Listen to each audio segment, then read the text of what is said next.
Hoje a gente vai falar sobre a Bíblia que você não leu, certo? De Pablo Marçal. Um livro bem polêmico, um livro provocativo. Eu pensei em não fazer esse resumo, para vocês terem uma noção de como esse livro é complexo, para você entender e para você falar sobre ele. Eu recebi diversos comentários de pessoas pedindo que eu falasse sobre esse livro. Eu fiz uma enquete lá no meu Telegram, certo? Se você não faz parte ainda, eu vou deixar o QR Code aqui para você botar a sua câmera e acessar o nosso Telegram.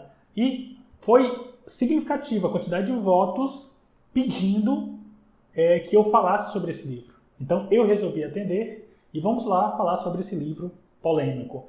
Como diz a capa, o livro ele é proibido para religiosos, porque tem diversas provocações, certo? E, da mesma maneira, eu também pego essa mesma recomendação que o Pablo fez no livro dele e digo que esse vídeo aqui não é para religiosos, certo? Se você for muito radical em relação à religião, provavelmente você vai se sentir desconfortável com esse vídeo, certo? E você também vai se sentir desconfortável se você ler o livro.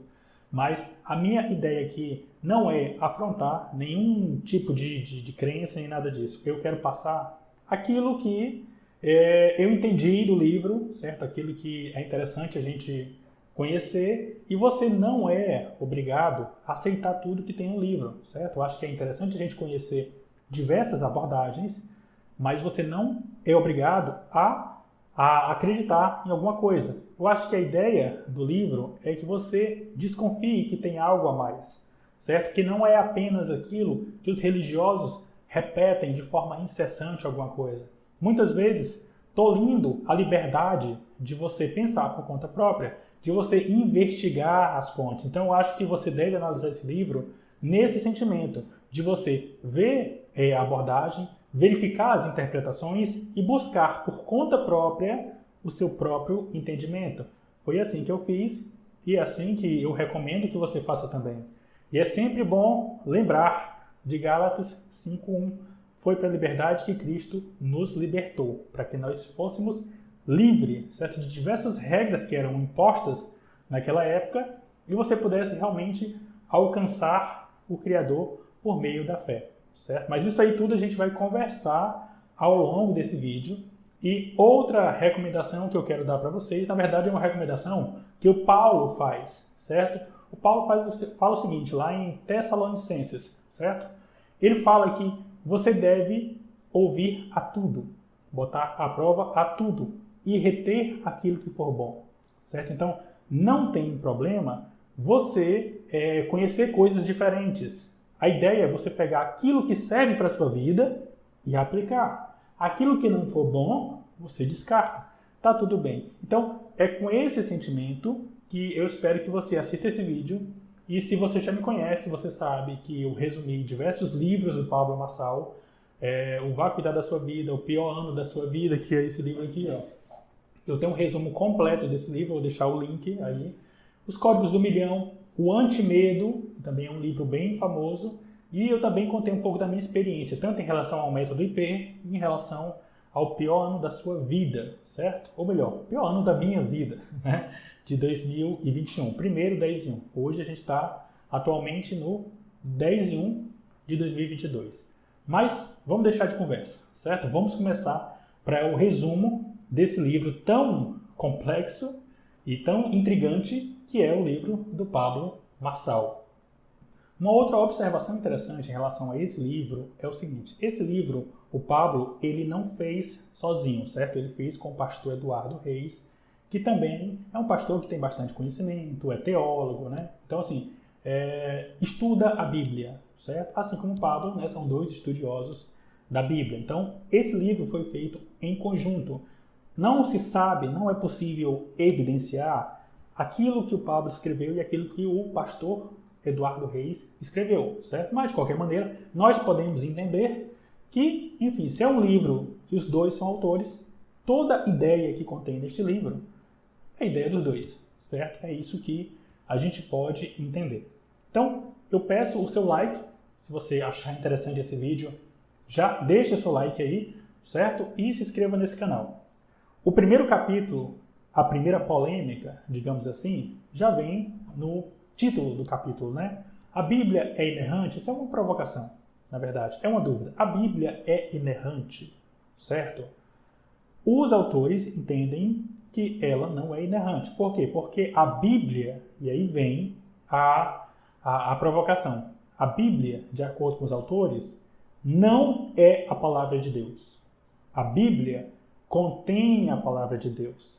Então, como é um livro que, na verdade, contém a palavra de Deus, em que Deus não é o autor, Deus inspirou os autores a escrever. Como foram homens que escreveram à luz da sua percepção, inevitavelmente vai conter erros. E contém erros que não tem como ignorar. Por exemplo, a Bíblia tem diversos erros de linguagem. A Bíblia passou por diversas traduções e traduções ao longo dos anos, das épocas. E, inevitavelmente, acaba que a Bíblia que nós temos contém alguns erros. Alguns erros também até de definições. Por exemplo, tem um momento em que a Bíblia, certo? Ela catalogou os animais, tudo bem? E ela considerou o morcego como uma ave. Hoje nós sabemos que o morcego não é uma ave, mas qual foi o critério que eles utilizaram na época? Eles entenderam o seguinte: se voa, é uma ave. Então esse foi o entendimento da época, que nós sabemos que essa definição ela já não é mais seguida. Tem outro momento em que fala que a Terra parou, o Sol parou, na verdade, certo? Só que a gente sabe que, na verdade, não é o Sol que pode parar. Tipo assim, não é o Sol que gira em torno da Terra. Na verdade, é a Terra que gira em torno do Sol. Isso é o que é entendido hoje em dia, certo? Só que, naquela época, na percepção dos autores, que tinha uma percepção mais limitada, entendeu dessa maneira e descreveu daquela maneira, da forma como eles entendiam. Mas, apesar disso, apesar de ter essas definições que foram ultrapassadas, não quer dizer que a palavra é inválida. Isso não invalida a palavra.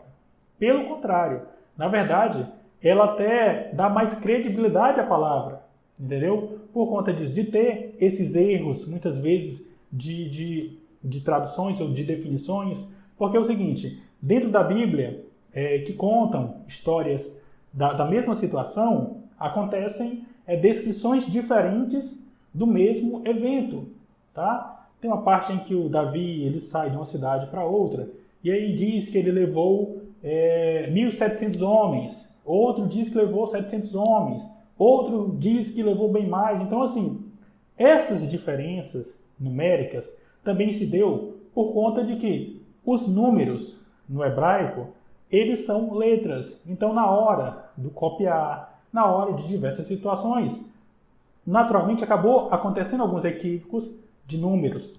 A gente precisa entender que na Bíblia tem em torno de 40 autores diferentes, autores que não dialogaram entre si, e muitos deles nem sequer tinham assim, um intelecto suficiente para ser um bom escritor, mas como o livro reforça. Isso só faz dar mais credibilidade à Bíblia e não o contrário. Então, qual é a conclusão aqui? A Bíblia, ela é inerrante? Não, isso não é verdade, porque a Bíblia não é a palavra de Deus, de acordo com os autores. A Bíblia contém a palavra de Deus. A palavra de Deus, ela é inerrante. Tudo aquilo que Deus é o autor de fato legítimo, realmente é a verdade. Mas, a partir do momento que, na verdade, Deus inspirou os homens, e os homens foram os autores, e pela limitação humana, naturalmente há equívocos. Então, existem erros da Bíblia que não dá para ignorar. E um religioso, ele não aceita este raciocínio, certo? Mas é um raciocínio que é passado, é um raciocínio polêmico, existem diversas discussões em relação se a Bíblia é a palavra de Deus ou contém a palavra de Deus, mas o fato é que, na visão dos autores, a Bíblia contém a palavra de Deus e não é a palavra de Deus, certo? Então, essa é a primeira polêmica. E eu queria saber nos comentários aqui, aproveitando desse capítulo tão polêmico, o que você acha? Você acha que a Bíblia é a palavra de Deus, ou seja, você não concorda com esse raciocínio, ou você acredita que a Bíblia contém a palavra de Deus, certo? Então, nesse sentido, Deus é o autor e inspirou os homens a escrever o livro, certo? Mas, enfim, acontecem esses equívocos, né? Ou seja, acontecem esses erros que não invalida a palavra. Vamos entender o seguinte. Quando acontece um evento, aí tem várias pessoas que vão narrar o mesmo evento. Lá no Novo Testamento tem um momento em que é encontrado um endemoniado lá na cidade. Em outro livro diz que são 2 endemoniados. Não, peraí, encontrou 1 ou 2 endemoniados, certo? Tem um momento em que diz que antes do galo cantar, o Pedro vai negar Cristo 3 vezes. Já tem outro livro que diz que antes do galo cantar 2 vezes, o Pedro vai negar Cristo 3 vezes. Então, assim, qual é a verdade aqui? A verdade é o seguinte, a verdade é que o Pedro negou Cristo 3 vezes, entendeu? Então, a gente não pode se prender a detalhes, porque o evento ele aconteceu, só que como foi contado por pessoas diferentes, cada pessoa percebeu as coisas de uma maneira diferente, com um entendimento diferente. É natural, se tiver 2 pessoas que aconteceu um evento e cada uma for narrar esse evento, naturalmente, cada uma vai ter uma ótica diferente. Por exemplo, o Lucas, ele tem uma visão um pouco mais na área da medicina, então ele dá mais detalhes em relação às doenças do que os outros evangelhos. É natural, porque a percepção dele é diferente. O contexto em que ele se inseriu lá no Novo Testamento também é de forma diferente, já que ele era um discípulo de Paulo, certo? Então ele não foi uma testemunha ocular de Cristo. Não foi. Então o João, ele conta a história de uma maneira. O Marcos, ele conta a história de uma maneira. Mateus conta a história de uma maneira. Evangelho, embora seja a mesma história. Então, a questão é você entender o que é que tem por detrás da história. Qual é o evento? Qual é a mensagem? E não se prender a isso. Por quê? Porque é um livro que foi inspirado por Deus, certo? Contém a palavra de Deus.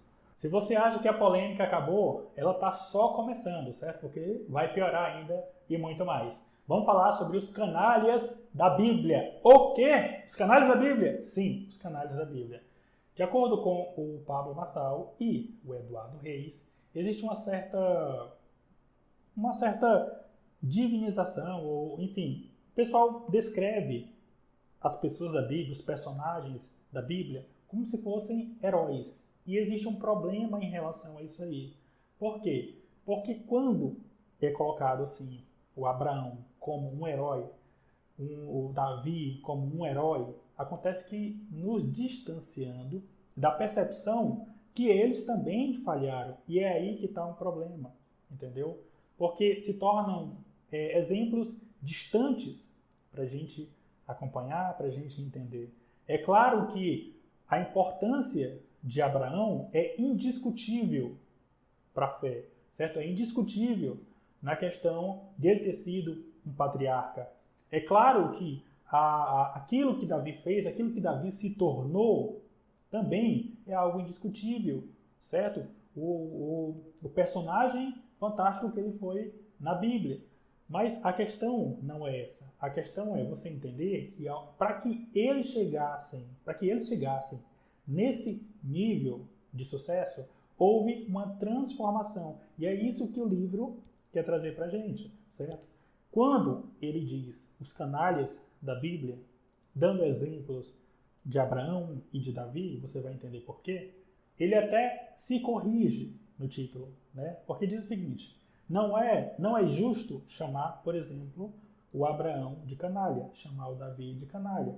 Porque o que eles tiveram, na verdade, foi comportamentos canalhas em algum momento.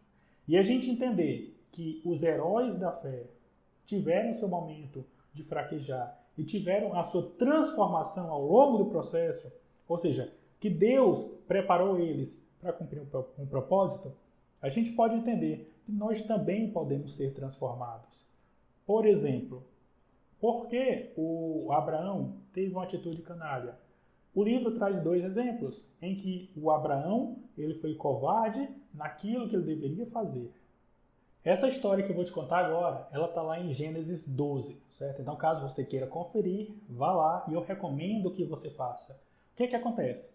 Quando o Abraão chega lá em Canaã, certo? Então, tá, tipo assim, existe uma grande fome naquela região, certo? Então, ele desce para o Egito com a sua esposa Sara, certo? E aí, quando antes deles chegarem ao Egito, o Abraão, com medo de ser morto, ele combinou com a Sara o seguinte: olha, se perguntarem, diga que você é minha irmã, para que ninguém queira matar o Abraão.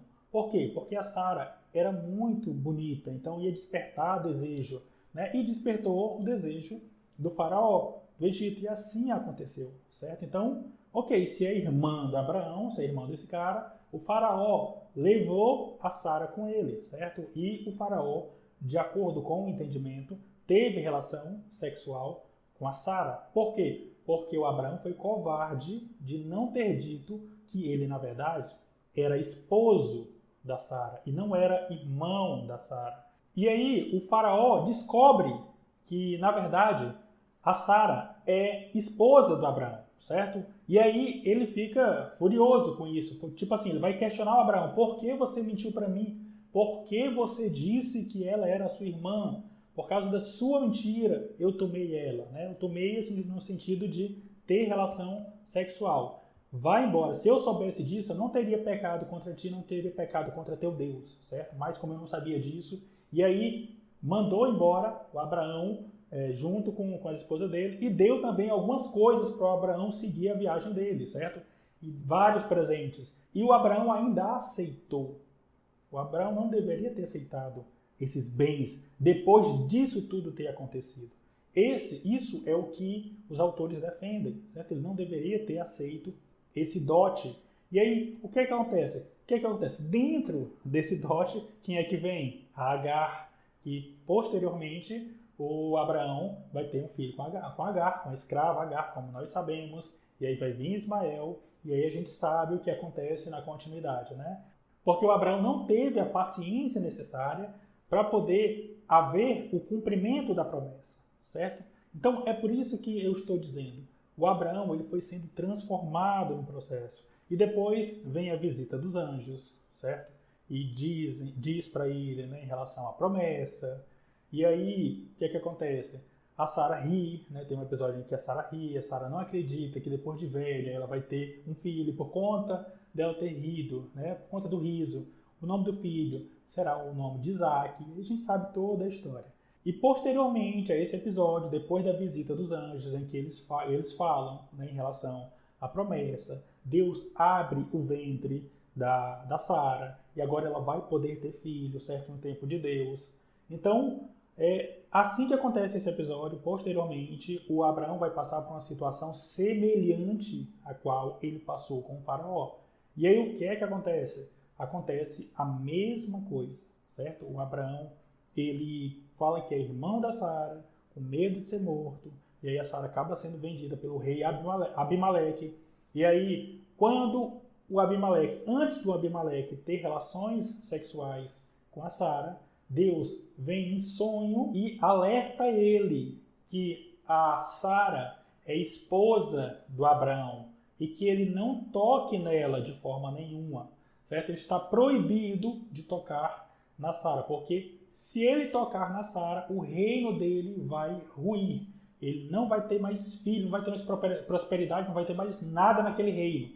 Vai ser destruído aquele reino, certo? Deus alertou Abimeleque: não faça isso, devolva ela porque ela é esposa de Abraão. Não faça isso, certo? E aí o Abimeleque, ele devolve a Sara.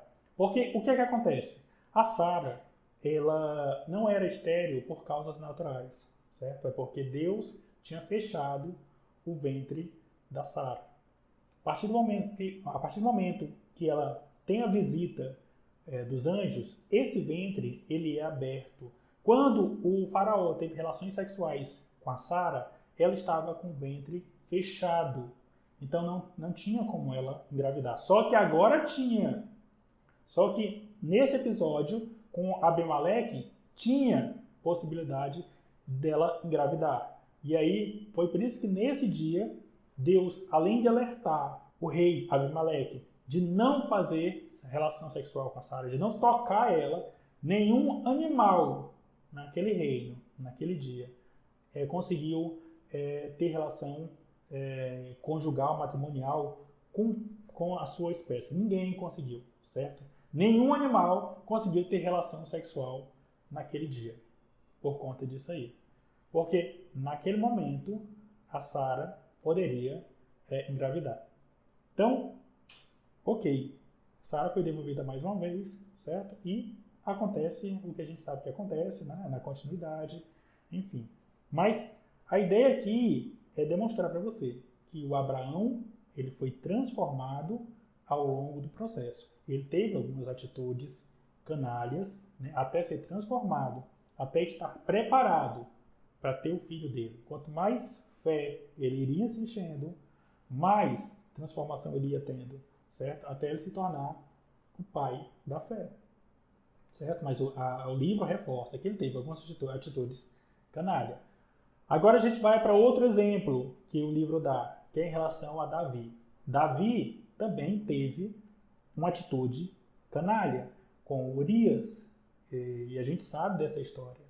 E aí o Davi, ele desejou a esposa de Urias, Betseba, certo? Ele poderia, Batseba, né? Ele poderia ter qualquer mulher, mas ele foi querer a mulher do melhor amigo dele, entendeu? Então, acabou tendo relações sexuais com a esposa de Urias, certo? Enquanto o Urias estava lá guerrilhando. E aí o que é que acontece, né? Um adultério, enfim. E aí a Batseba, ela engravida. E aí, como é que faz agora para mascarar isso? Porque ela engravidou, o Urias está em guerra, ou seja, quem foi que fez isso, certo? E aí para poder mascarar isso, o Davi ele tenta encontrar alguma maneira de fazer com que o Urias ele vá ter uma noite com a esposa dele, mas acabou não dando certo, né? O Urias ele questiona como é que eu posso dormir em casa tranquilo, sabendo que os meus companheiros estão lá lutando contra os filisteus. Eu não posso, não faz sentido, né? Não tem como. Então, resultado disso, a única maneira de o Davi tentar mascarar essa situação foi dando o comando ao general superior a Urias, dizendo que era para Urias ser colocado na linha de frente da pior batalha que eles tiveram, certo? E assim foi executado e Urias morreu. Nesse momento, o Davi ele foi um canalha. Nesse momento, não dá para negar que ele não tenha sido um canalha. Mas o que é que Deus quer mostrar com isso, né? A questão não é o seu erro. A questão é o quanto você está disposto a passar por essa transformação. O quanto você se arrepende daquilo que você fez. Porque conforme cada um desses dois personagens que eu citei, tem vários exemplos na Bíblia que eu poderia citar, conforme eles fossem ficando cada vez mais sensíveis em relação ao propósito de Deus, ao propósito divino, mais eles estavam conectados com essa fonte, mais eles carregariam o poder de Deus, certo? Com eles. Mas é um processo. E quando a gente afasta essa ideia do herói, a gente se sente mais próximo aos heróis da fé, digamos assim, né? Porque eles se tornaram heróis da fé depois de um tempo.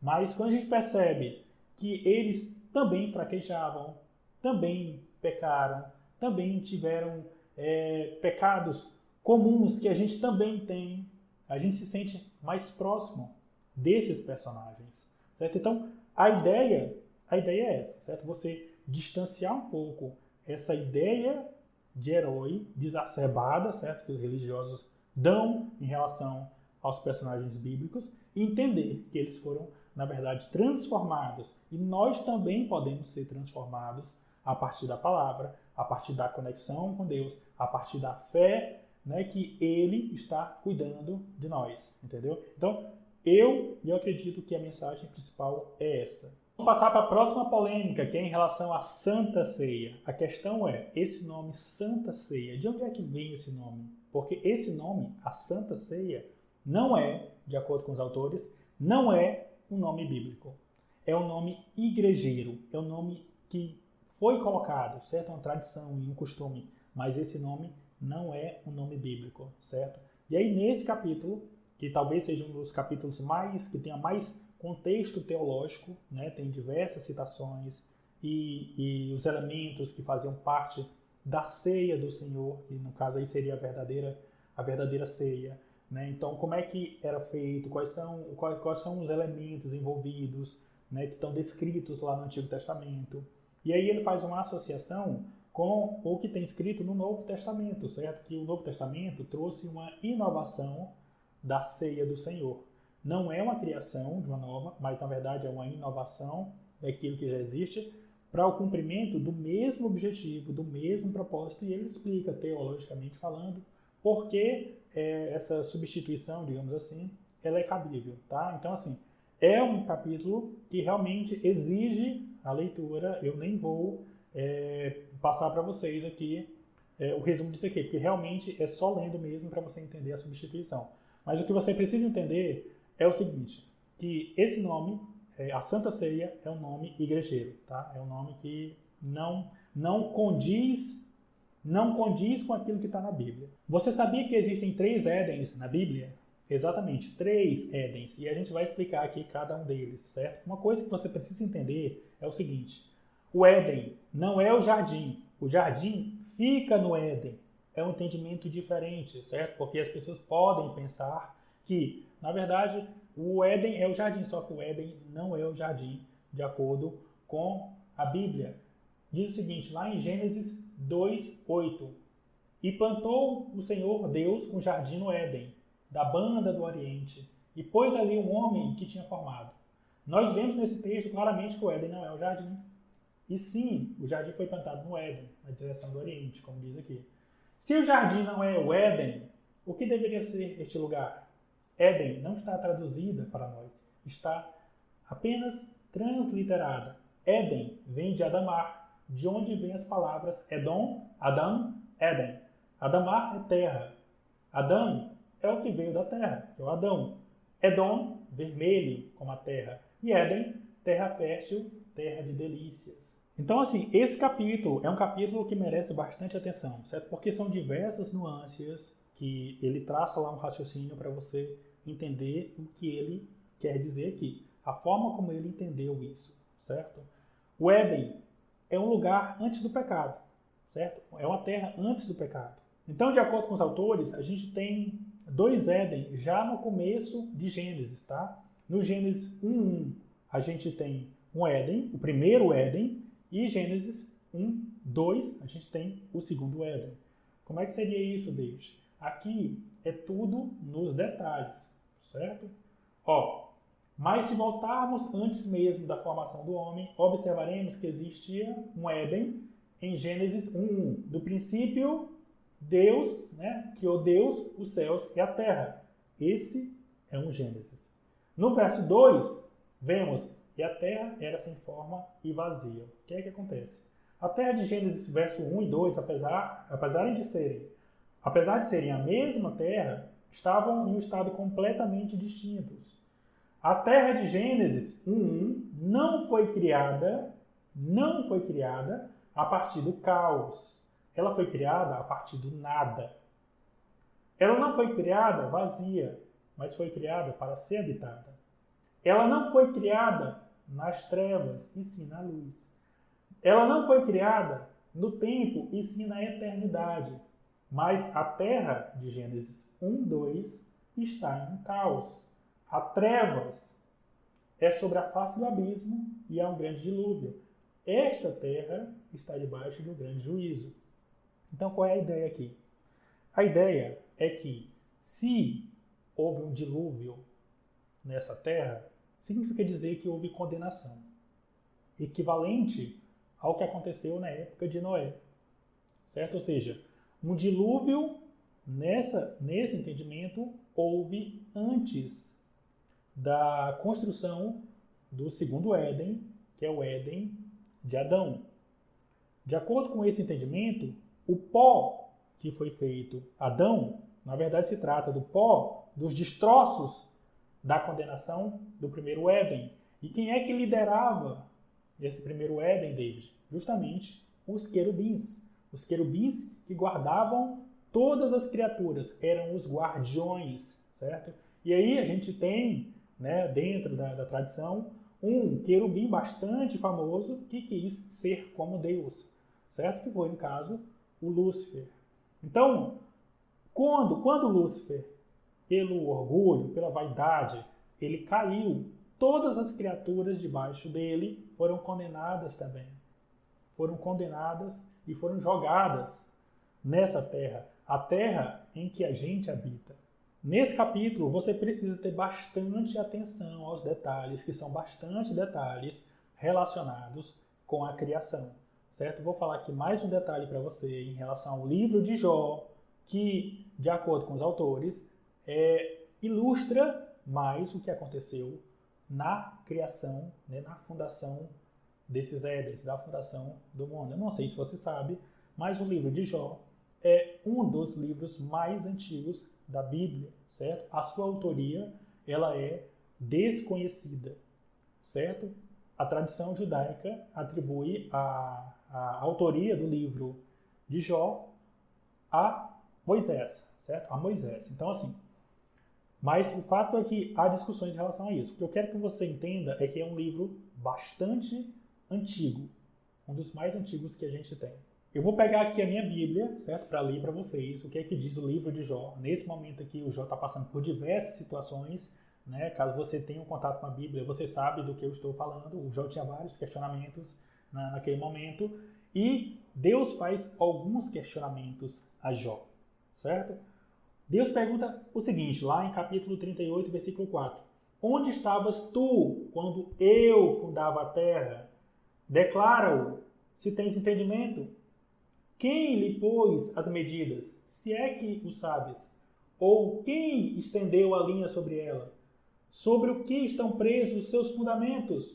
Ou quem assentou a sua pedra de esquina, quando as estrelas da manhã cantavam juntas e todos os filhos de Deus gritavam de alegria? Ou seja, houve um momento, certo, em que as estrelas da manhã cantavam juntas e todos os filhos de Deus gritavam de alegria.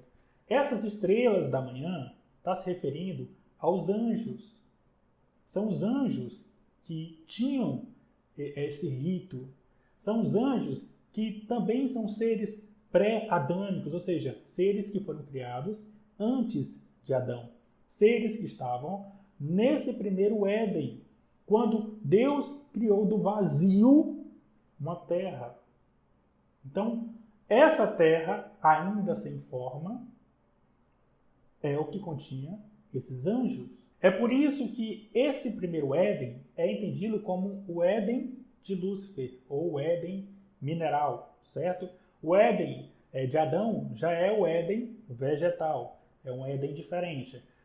Ainda continuando, né, talvez você saiba dessa história conhecida, né, em relação a um terço dos anjos que caíram do céu, certo? Por causa da rebelião de Lúcifer. E aí eu vou ler para você onde é que isso está escrito, tá? E vamos lá em Apocalipse, capítulo 12, versículo 4, para a gente entender o que é que diz esse versículo em relação às estrelas do céu, que são os anjos, né? E a sua cauda arrastou a terça parte das estrelas do céu e lançou sobre a terra. E o dragão parou diante da mulher que estava pronta para dar à luz, para devorar o seu filho assim que nascer. A gente vai ler outro trecho aqui, certo? Que também é referenciado no livro, para vocês verem qual outro contexto que também fala sobre essas estrelas da manhã, ou estrela da alva, ou estrelas do céu. Todas elas têm o mesmo sentido, né? Que são os anjos. Eu vou ler aqui com vocês. Lá em Isaías, capítulo 14, versículo 12, diz o seguinte, na minha tradução aqui, King James, 1611. Como caíste do céu, ó Lúcifer, filho da manhã, tu que foste derrubado ao chão, que enfraquece as nações. A questão aqui é o seguinte, que mais uma vez ele usa esse termo, filho da manhã. E o livro, ele traz também essa referência aqui. Tá? Eu quero que vocês saibam que essas referências que eu estou trazendo aqui são referências que estão no livro, certo? E dentro do embasamento, da interpretação que eles trazem, falando sobre esse filho da manhã, da fundação desse Éden, também traz esse texto aqui para mostrar que existia, né, que existe esse primeiro Éden. Eu quero fazer uma observação aqui em relação a essa parte que eu li de Isaías, tá? Porque o que eu vou falar aqui agora não tem no livro, a Bíblia, que você não leu. Existe uma discussão em relação a se essa parte aqui realmente se refere a Lúcifer ou não, certo? Por quê? Porque no capítulo anterior estava falando sobre o rei da Babilônia, né? O rei da Babilônia que queria ser um deus, entendeu? Queria estar tão alto quanto Deus, por isso que construiu aquela estátua gigantesca. Enfim, existe um entendimento que, na verdade, isso aqui se refere ao rei da Babilônia, certo? Existe outro entendimento que diz que, na verdade, está falando do Lúcifer, né? Do Satanás, como aqui na minha própria tradução ela indica ser.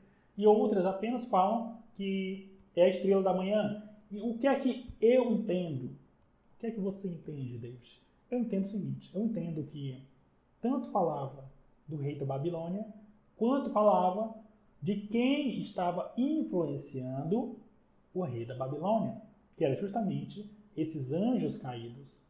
Talvez seja Lúcifer, talvez seja um terço, né, que caiu, mas o fato é que quando esses anjos caíram, eles passaram a influenciar negativamente a conduta humana. E aí as pessoas caem no pecado, certo? Da mesma maneira como a Eva foi influenciada pela serpente a comer aquele fruto. E a história a gente sabe qual é, que acontece no Éden de Adão, certo? Então, no meu entendimento de David, eu entendo que aqui ele está falando tanto do rei da Babilônia quanto do anjo caído, certo? De Lúcifer. Eu quero saber de você também, o que é que você acha? Aqui está falando do rei da Babilônia, aqui está falando de Lúcifer na sua concepção, ou você concorda comigo? Aqui está falando dos dois, né? Cada um no seu contexto. Coloca aqui nos comentários que eu quero saber. Então, quando Lúcifer caiu no primeiro Éden, todas as criaturas que estavam debaixo dele também foram condenadas, certo? E quando Adão também caiu, quando Adão comeu o fruto proibido, também tudo aquilo que estava debaixo do Adão, né, também foi condenado. Ou seja, nós também fomos condenados por conta do pecado de Adão. Essa é a sequência. Esse é o juízo, certo? Só que, como eu falei, são 3 Édens. E qual seria o Éden, o terceiro Éden, David? Seria o Éden eterno. E para alcançar esse Éden eterno, de acordo com Pablo Marçal, para você alcançar esse Éden eterno, Deus preparou para a gente um predestino. E que destino prévio é esse, Deus? O destino prévio que Deus nos deu foi justamente o Filho dele, para que pudesse pagar o pecado que o homem cometeu. Qual é a lógica aqui? Qual é o racional aqui? O racional aqui é o seguinte: Deus, como Deus, ele não poderia livrar o homem do pecado, ele estando como Deus, porque o próprio homem deveria se livrar do pecado. O próprio homem deveria pagar pelo próprio pecado. E aí, para que isso acontecesse, Deus trouxe o próprio Filho dele à Terra, para que o Filho dele pagasse o nosso pecado e nós tivéssemos um outro destino. Então, é por isso que Deus enviou o próprio Filho, para que aquele pecado ele fosse pago. Então, é por isso que em vários momentos Jesus fala: ninguém chega ao Pai senão por mim. Eu sou o caminho, a verdade e a vida. A gente vai falar sobre isso em mais capítulos. E o terceiro Éden é o Éden eterno. É justamente o Éden que a gente vai quando o fogo purificador vier sobre esta terra. Então, basicamente é isso, certo? Então você tem o primeiro Éden, o Éden de Lúcifer, depois você tem o Éden do Adão e, por último, a gente tem o Éden eterno. O livro também traz o questionamento sobre Jesus, né? Jesus era um coach? Isso é uma pergunta. Jesus era um coach? A gente sabe que esse termo coach ele é um pouco pejorativo, né, em alguns segmentos da sociedade, porque todo mundo gosta de dar opinião das coisas.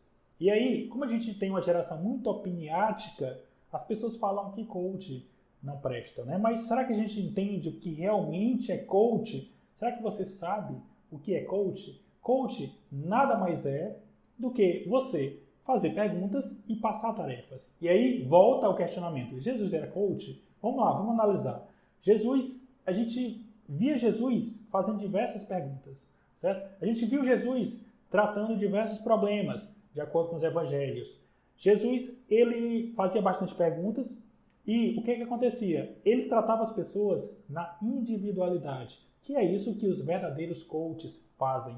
Eles fazem perguntas para identificar quais são os seus alvos, para poder passar tarefas que vão fazer com que você alcance aqueles alvos. Por exemplo, chegou uma pessoa cega, certo? Para Jesus, Jesus passou barro na cara da pessoa e resolveu. No outro caso, passou cuspe e resolveu, porque não existe um manual, certo? Não se dá para fazer as mesmas ações, as mesmas tarefas para pessoas diferentes, porque Deus trata cada pessoa na sua individualidade, certo? Então, será que Jesus era coach? Jesus foi o maior coach que esse mundo já teve. Embora ele não tivesse um certificado, certo, de conclusão para ser coach, ele não tinha nada relacionado ao MEC, ele não se formou nisso, ele não era teólogo e dentre várias coisas que foram inventadas depois da Revolução Industrial. Ele não tinha nada disso, certo? Ele simplesmente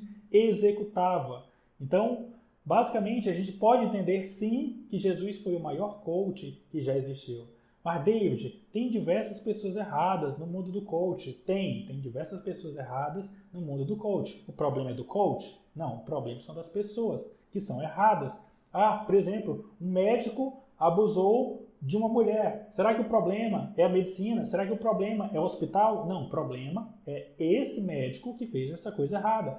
Tem um pastor que está extorquindo pessoas. O problema é da igreja? Não, o problema é deste pastor que está fazendo coisa errada. Então, a gente não pode fazer essas associações levianas em relação às coisas, certo? A gente tem que ter bastante cuidado de buscar entender as coisas e não ficar na ignorância dando opinião. A gente precisa entender o significado das coisas. Então, quando você entende que coach nada mais é do que fazer perguntas e passar tarefas, você consegue entender que Jesus era um coach. Jesus foi o maior coach que já existiu. Capítulo 6 traz uma reflexão bem interessante em relação à Bíblia. Na verdade, traz um questionamento, certo? A Bíblia, para você, tem sido um remédio, um alimento ou diversão? Por quê? Porque o que acontece? A Bíblia, ela consegue resolver vários problemas emocionais que a nossa geração tem hoje em dia.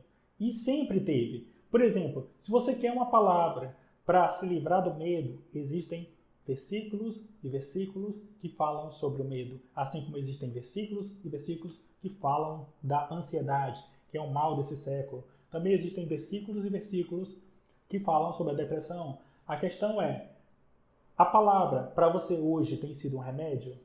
Porque o que acontece? Muitas vezes, quando a gente está doente, a gente não consegue se alimentar. Então, existe um risco de eu tratar a Bíblia apenas como remédio. Ela pode ser um remédio de forma bastante pontual, para resolver uma coisa específica. Mas a partir do momento que eu não estou doente, eu parto para uma outra necessidade, que é a alimentação. Certo? Então, assim, se eu entender que a Bíblia é só um remédio, é só quando eu estiver doente que eu vou consumir aquele remédio. Quando eu estou bem, eu preciso de alimento. É por isso que a palavra é entendida como um pão vivo. Por quê? Porque o pão é algo acessível em qualquer sociedade ao longo da história da humanidade. O pão esteve presente. Então, a palavra é o nosso pão diário, certo? A gente pode se alimentar da palavra também. Então, a gente não é apenas quando está doente. E aí tem a questão da diversão, certo? A partir do momento que eu estou alimentado, qual é o motivo que eu tenho para ler a Bíblia? Justamente pela diversão, ou seja, eu tenho que achar a Bíblia divertida. Depois que eu não estou doente, depois que eu estou bem alimentado, eu tenho que achar a palavra divertida. Porque se eu não achar, a Bíblia para mim vai ser um fardo. E aí, sendo um fardo, que para a maioria dos religiosos, é um fardo ler a Bíblia, certo? De acordo com o entendimento dos autores. Então, eu tenho que chegar nesse nível de me divertir com a Bíblia. Hoje eu consigo fazer isso, certo? Eu consigo me divertir com a Bíblia, eu acho super interessante a Bíblia. Eu quero que você coloque aqui nos comentários para eu saber. A Bíblia para você, ela é um remédio, hoje, né? Ela é um remédio, ela é um alimento ou ela é diversão, certo? Tem essa reflexão que é bastante interessante. No capítulo 7, a gente é levado a refletir o porquê o nome mais poderoso do mundo tem efeito, funciona na boca de algumas pessoas e outras não. E a razão é muito simples. A questão está na crença de cada pessoa. Ou seja, não adianta apenas ser mais um crente repetitivo, né, como a gente já conhece, e não ter o real sentimento da fé dentro da pessoa. Né? Às vezes a pessoa ela joga alguma coisa para Deus, e aí se Deus não fizer da forma como ela quer, da forma como ela falou, e aí ela vai perdendo, né, essa fé em Deus, e aí vai se desconectando. Né? E aí passa a não ter mais tanta força, porque em alguma vez ela pediu a Deus e Deus não atendeu, então vai se instalando uma crença negativa em relação ao nome de Deus. É por isso que o nome de Deus funciona para algumas pessoas e outras não. O Pablo até traz alguns exemplos, né, no livro que fala, por exemplo, da mulher do fluxo de sangue, certo? Que toca Jesus. Tem também o exemplo do centurião romano, né, que tinha um servo doente. Então, foram dois episódios ali que aquelas pessoas tiveram muita fé naquilo que pediram. Né? O centurião, quando foi falar com Jesus, Jesus disse que ia lá. O centurião, não, se o senhor já está dizendo, já está feito já. Eu já sei que quando eu chegar em casa, o servo vai estar bem. Entendeu? A mulher lá do fluxo de sangue queria tocar em Jesus naquele momento. Porque ela sabia que se ela tocasse nas vestes dele, ela seria curada. Então, isso é fé de verdade. O nome de Deus, na verdade, é uma frequência poderosa. Entendeu? E quando você realmente tem uma fé genuína, você consegue trazer esse resultado para você. Com a clareza. E aí é o que os crentes talvez não tenham. A clareza de que se Deus fizer aquilo que você pedir, é Deus. Mas se Ele não fizer, Ele continua sendo Deus. Se você bater a porta e Ele abrir, Ele é Deus. E se Ele não abrir, Ele também é Deus. E se Ele fechar a porta, Ele também é Deus. Porque Ele sabe todas as coisas. É isso que você precisa compreender. Deus sabe sobre todas as coisas.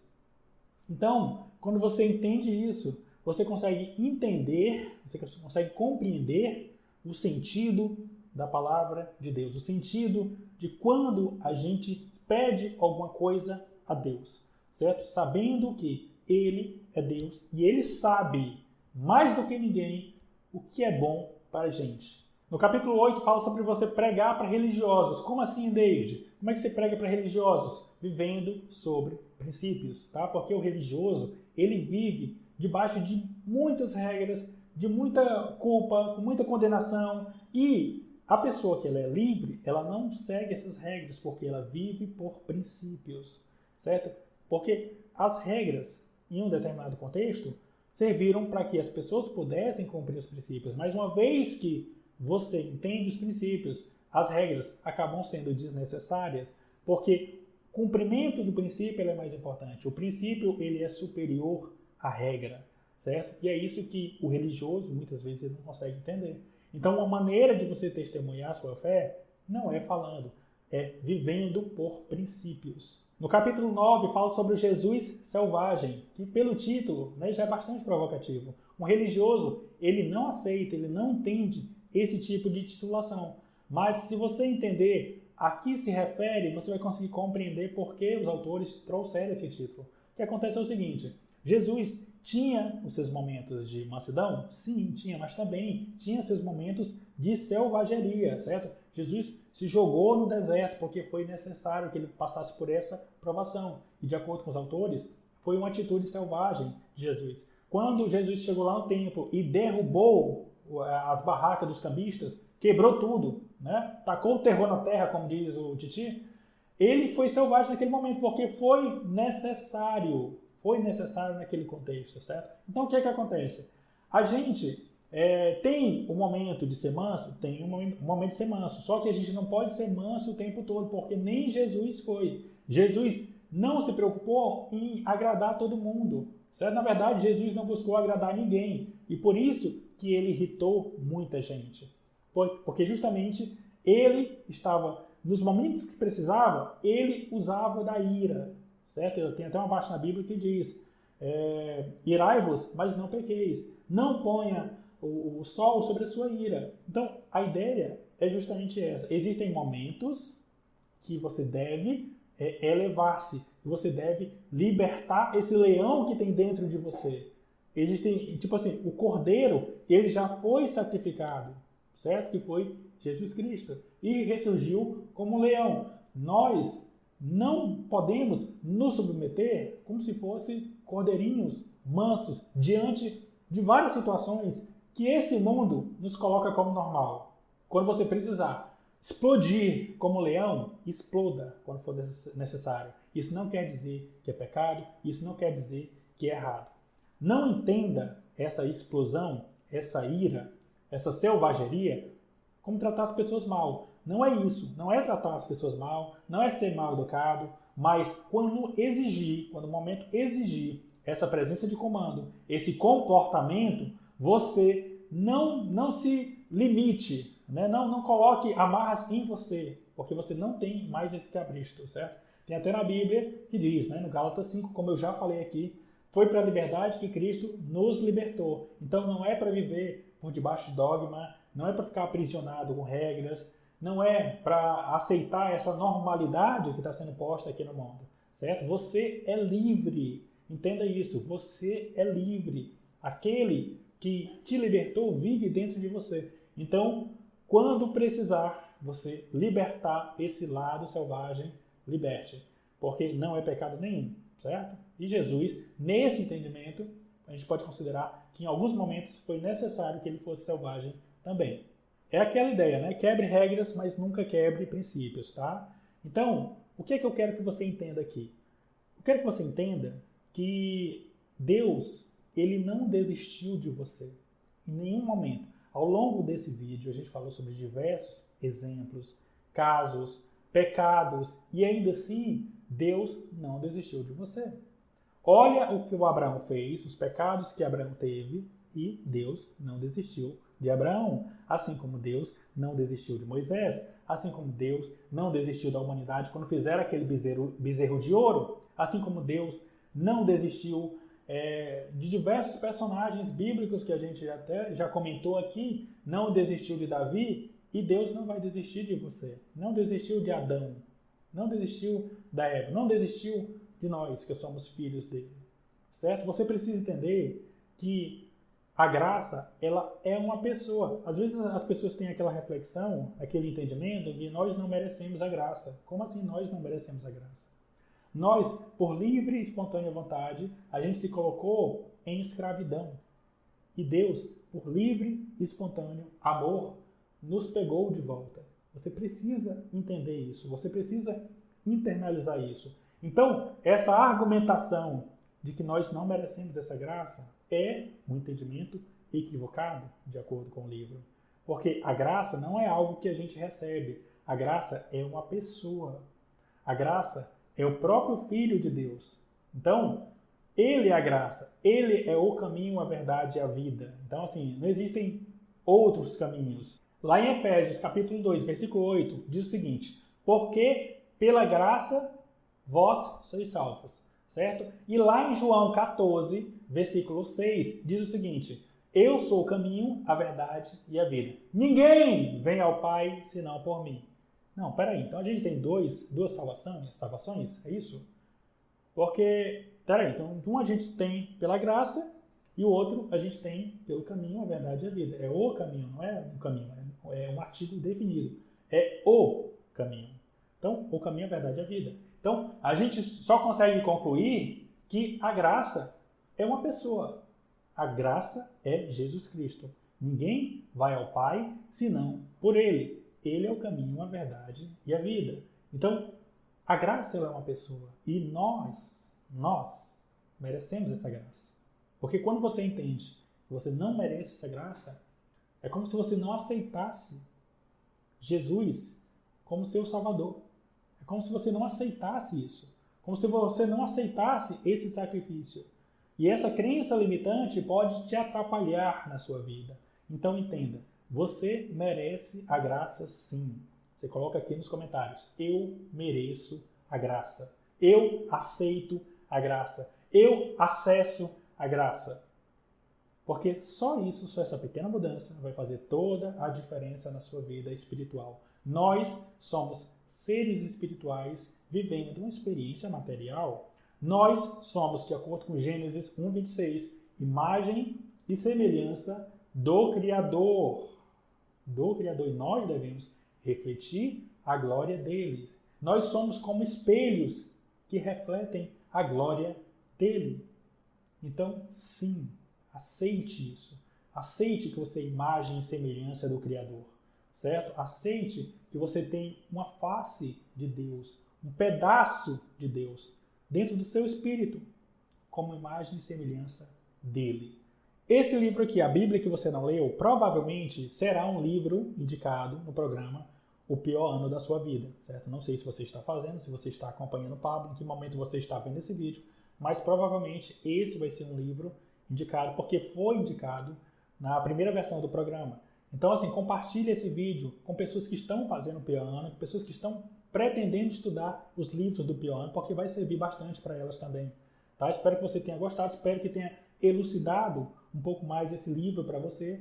E a gente se vê no próximo vídeo. Deixe seu like e até mais. Estamos juntos até depois do fim.